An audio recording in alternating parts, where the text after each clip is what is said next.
প্রতীকের প্রশ্ন, ফান্ডের প্রশ্ন কোথা থেকে আসছে আমরা জানি না, কারণ আমরাই তো তৃণমূল কংগ্রেস।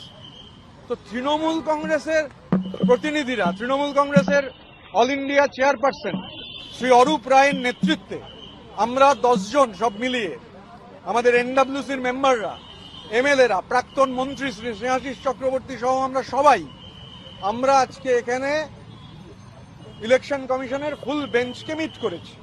22 তারিখ ডেলিগেট সেশন হওয়ার পরই 23 তারিখ আমরা আমাদের রিপ্রেজেন্টেটিভের মাধ্যমে ইলেকশন কমিশনকে চিঠি দিয়েছিলাম এবং অনুরোধ জানিয়েছিলাম যে আমাদের একটা ডাকবার জন্য, যাতে আমরা ব্যক্তিগতভাবে ফিজিক্যালি এসে আমাদের কথা বলতে পারি। আমরা ইলেকশন কমিশন অফ ইন্ডিয়াকে ধন্যবাদ জানাই, চিফ ইলেকশন কমিশনার এবং অন্যান্য ইলেকশন কমিশনারদের ধন্যবাদ জানাই।